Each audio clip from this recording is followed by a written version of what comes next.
पंजाब में कानूनी तौर पर 371 अरकान वाली मुंतखब असम्बली मौजूद होने के बावजूद हुकूमत अक्सर ऑर्डिनेंस के जरिए कानून नाफिज करती है, जो कि पार्लिमानी रिवायात के खिलाफ समझा जाता है और हुकूमत की कारकर्दगी पर सवाल भी उठाता है।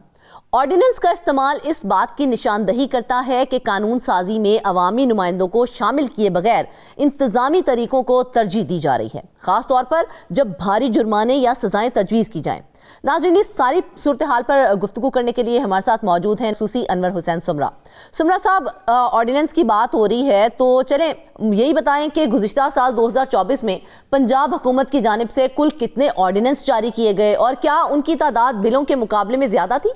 जी बिल्कुल फरजाना, हम पहले नाज़रीन को बताते हैं कि पंजाब में जो कानून साजी होती है उसके लिए कितने अदारे काम करते हैं। सबसे पहले है पंजाब असम्बली। पंजाब असम्बली का हम बजट पहले बताते हैं। 3 अरब 16 करोड़ 62 लाख रुपया सालाना बजट है पंजाब असम्बली का, और स्पीकर व डिप्टी स्पीकर के लिए 8 करोड़ 30 लाख रुपया बजट है। पंजाब असम्बली के जो मुलाजमीन हैं वहाँ पर 1261 मुलाजमीन काम करते हैं, जिनमें 285 अफसरान हैं और ये जनरल सेक्रेटरी के मातहत काम करते हैं। इनका बजट जो है 4 अरब 13 करोड़ 21 लाख रुपया है। इस तरह एक महकमा कानून व पार्लिमानी अमूर है, वहाँ पर 228 लोग काम करते हैं, 116 ऑफिसर्स हैं और इनका सरबराह सेक्रेटरी ला पंजाब है और इनका बजट 1 अरब 66 करोड़ 44 लाख रुपया सालाना है। ये बजट में आपको अलाउंसेस, तनख्वाहें और बाकी दीगर मराहत के हवाले से बता रहा हूँ। इस तरह कानून साजी के लिए जो डायरेक्टली बजट इस्तेमाल होता है वो सूबे में 9 अरब 4 करोड़ 60 लाख रुपया बजट इस्तेमाल होता है। 2 हमारे सूबाई वज़रा हैं, एक सूबाई वज़ीर कानून हैं, एक सूबाई वज़ीर पार्लिमानी अमूर हैं। उसके बावजूद हो क्या रहा है? हो ये रहा है कि इस पंजाब में नॉर्मली ये रवायात चली आ रही है कि ब्यूरोक्रेट्स के ज़रिए गवर्नेंस की जाती है। बिल्कुल ऐसे ही है। ये जो आपको मैंने बताया ना, ऑर्डिनेंस जो आप बात कर रही हैं, ऑर्डिनेंस बेसिकली ब्यूरोक्रेट्स बनाते हैं। कानून साजी जो है वो आपके अवाम के मुंतखब नुमाइंदे असम्बली फ्लोर पर बैठ कर बनाते हैं। ऑर्डिनेंस ये होता है वो ड्राफ्ट करते हैं, वो CM साहब अप्रूवल देती हैं, गवर्नर साहब के पास भिजवा दिए जाते हैं। गवर्नर साहब आइन के आर्टिकल 128 के तहत उसकी मंजूरी देते हैं। ये 90 दिन के लिए लागू होते हैं। इसमें अवाम की इनपुट नहीं ली जाती, अवामी नुमाइंदों की इनपुट नहीं ली जाती। देखिए आजकल जो ट्रैफिक कवानीन के हवाले से जुर्मानों का जो शोर मचा हुआ है, ब्यूरोक्रेट का बच्चा तो कभी मोटरसाइकिल पे स्कूल कॉलेज गया ही नहीं, उसको क्या पता कि कितना जुर्माना कोई अफोर्ड कर सकता है। इसी तरह वो पब्लिक ट्रांसपोर्ट का जो इन्होंने 50,000 20,000 रुपया जुर्माना रखा है, ब्यूरोक्रेट को क्या पता कि गुड्स ट्रांसपोर्ट, पब्लिक ट्रांसपोर्ट पे क्या सूरत हाल है, वो किस तरह चलती है, अवाम कैसे धक्के खाती हैं, क्योंकि ये जुर्मानों की जो जुर्माने होने ये अवाम की जेबों से निकलने। वो ड्राफ्ट आता है, उसको ऑर्डिनेंस जारी कर दिया, 3 माह के लिए होता है। हालांकि जब असम्बली एग्जिस्ट कर रही हो और असम्बली इलेक्टेड है, फॉर्म 47 की है, 45 की है, ये अलहदा से डिबेट है। असम्बली है, असम्बली में एक सूबाई काबीना भी है। असम्बली के अंदर 44 स्टैंडिंग कमेटीज हैं जिनका काम ये है कि जो भी बिल जो है वो टेबल होता है, असम्बली में ले होता है, वो स्पीकर साहब उन स्टैंडिंग कमेटी के सुपुर्द कर देते हैं। वो 2 माह तक उन बिल्स के ऊपर अपनी मगजमारी करती हैं, अपना इनपुट देती हैं, उसके प्रोज एंड कॉन्स को देखती हैं।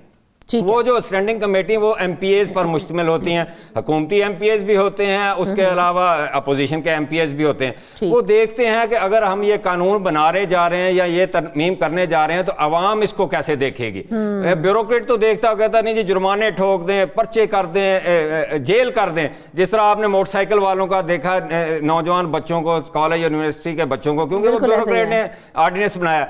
असम्बली फ्लोर पे पब्लिक के जो नुमाइंदे हैं, मुंतखब नुमाइंदे हैं, जिनको लोग वोट देते हैं ताकि वो असम्बली फ्लोर पर उनकी आवाज़ उठाएं, उनके लिए कानून साजी करें, उनके लिए डेवलपमेंट के जो तरक्याती काम मंजूर करें, उनकी वेलफेयर के लिए काम करें, वो फिर उसको देखती है, वो बिल में देखते उसकी नोक पलक ठीक करती है और इस तरह के हैवी जुर्माने वो नहीं करती, क्योंकि उनको पता होता है कि कल को 5 साल बाद फिर उन्होंने अवाम के पास जाना है। अवाम सवाल करती है कि देखें जी अगर आप हमारे पर जुर्माने लगाएंगे, हमें जेलों में फेंकेंगे छोटे छोटे जराइम पर, तो हम किस तरह आपको वोट दें।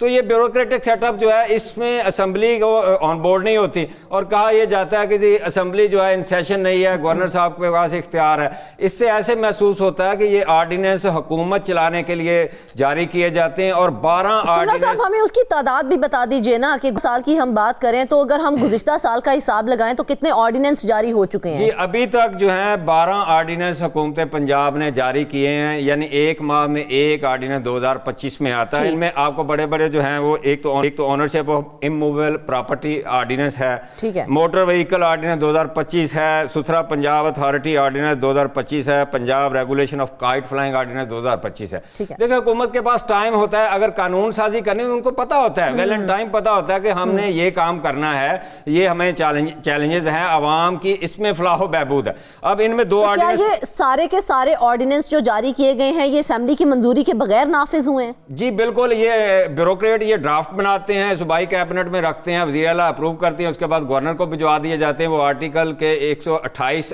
आर्टिकल जो है आइन का, उसके तहत उनको इख्तियार है।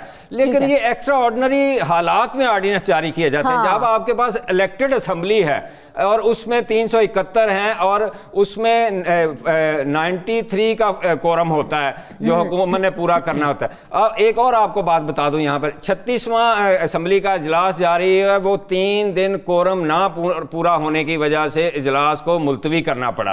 यानी अगर हुकूमत जिसकी 276 से ज्यादा अपने MPAs हाउस में मौजूद हों और वो 93 लोगों को असेंबली के फ्लोर पे बिठा ना सके और कोरम लगातार 3 दिन टूटता रहे, इजलास भी हुकूमत ने बुलाया हो, तो फिर आप इससे अंदाजा लगा लें कि हुकूमत की से क्या है। इसके पीछे भी आपको फरजाना बताता हूँ लॉजिक क्या है। MPAs क्यों नहीं इजलास में आते? MPA से हमारी बात हुई, ये जानना सबसे ज्यादा जरूरी है। बिल्कुल, ये आपको बताता हूँ, हालांकि जमहूरी हुकूमत है, फॉर्म 45-47 की हम डिस्कशन नहीं करते, है जमहूरी हुकूमत, इलेक्टेड हुकूमत। MPA से हमारी बात हुई, उनका ये कहना है कि मौजूदा पंजाब की हुकूमत मरियम नवाज शरीफ साहबा की सरबराही में, दूसरी बात हमारी तरक्याती स्कीमों की हम सिफारिश जो करते हैं उनको वो शामिल नहीं किया जाता ADP में। तीसरी बात ये हमारे कहने पे या हमारी सिफारिशात पर ट्रांसफर पोस्टिंग नहीं होती। जब ये काम हमारे नहीं होते, अवाम के काम हमारे नहीं होते, ईवान वज़ीर आला में हमारा दाखिला बिल्कुल महदूद है, वहाँ रसाई नहीं है। वज़ीर आला पंजाब से हमारी मुलाकात ही नहीं होती ताकि हम अपने हल्के, अपने अजला, अपनी तहसील के मसाइल बता सकें कि अवाम को क्या मसाइल। तो हम असम्बली में जाके हुकूमत को मोड़ा क्यों लगाएं? इसीलिए तो ऑर्डिनेंस आ रहे हैं, वरना ऑर्डिनेंस लाना ये बैड परफॉर्मेंस में आता है, बैड गवर्नेंस में आता है। जमहूरी दौर में जब आपकी असम्बली एग्जिस्ट कर रही हो तो फिर आपको कानून साजी करनी चाहिए। कानून साजी देखें ना, आप 371 के हाउस में जब आप लेके जाएंगे उस पर डिबेट होगी, उससे पहले स्टैंडिंग कमेटी। साहब चलें ये बता दें कि पंजाब के अंदर कानून साजी का प्रोसेस क्या है, बिल कैसे लाया जाता है और एक्स्ट्रा ऑर्डिनेंस जो होते हैं वो कब जारी हो सकते हैं? जी बिल्कुल, आपको बताता हूँ। देखिए मुतलका जो भी महकमा होता है जिसके बारे में कानून साजी होती है वो एक ऑर्डिनेंस तैयार करता है, उसके जो ब्यूरोक्रेट्स या सेक्रेटरी होते हैं वो ऑर्डिनेंस बनाते हैं, ठीक है, वो एक ड्राफ्ट बनाते हैं, सॉरी ऑर्डिनेंस ड्राफ्ट बनाते हैं। उस ड्राफ्ट को सूबाई काबीना में रखा जाता है, उसकी मंजूरी के बाद वो असेंबली फ्लोर पर ले किया जाता है। स्पीकर साहब उसको स्टैंडिंग कमेटी जो मुतलका होती है, 44 स्टैंडिंग कमेटीज हैं इस वक्त पंजाब असेंबली में जो काम करती हैं, हर कमेटी में 8-10 MPAs बैठते हैं, उनमें हुकूमती भी हैं अपोजिशन के, उनके हवाले करती हैं। वो 2 माह के लिए, ये प्रोसेस का लाजमी हिस्सा होता है। जी ये प्रोसेस है, ये प्रोसेस है, इसके बगैर कानून साजी नहीं हो सकती। वो 2 माह के लिए कर दें, 3 माह के लिए करें, वो उन पे मैराथन किस्म की डिस्कशन करते हैं, अपनी रिकमेंडेशन देते हैं, इनकॉर्पोरेट करते हैं, और जो उनको नजर आए कि ड्राफ्ट बिल में जो चीजें गलत हैं या जो अवाम के लिए बेहतर नहीं है या अवाम के खिलाफ हैं, जिस तरह ये भारी जुर्माने, अगर ये एक्ट के जरिए लाया जाता, बिल पास करवाया जाता तो इतने भारी जुर्माने ना होते। आज गुड्स ट्रांसपोर्ट को 4-5 दिन हो गए हैं स्ट्राइक करके बैठी हुई है, और अशियाए खुरोनोश की जो किल्लत का सामना आ गया, कीमतें बढ़ रही हैं और डेडलॉक पैदा हुआ है और लोगों का रोजगार भी एट स्टेक है। उसके बाद वो जब स्टैंडिंग कमेटी अपनी सिफारिशात देती हैं स्पीकर साहब को, स्पीकर साहब दोबारा उसको फिर असेंबली में डिबेट करवाते हैं, उस पर वोटिंग होती है, वोटिंग में अगर वो पास हो जाए फिर गवर्नर साहब के पास भिजवाया जाता है, वो अपनी कॉन्सेंट देते हैं तो वो लॉ बन जाता है। लेकिन ऑर्डिनेंस बड़ा शॉर्टकट है। ऑर्डिनेंस ये है कि महकमे का ब्यूरोक्रेट जो है वो बनाता है कि ऑर्डिनेंस इधर उधर से कॉपी कट पेस्ट करता है।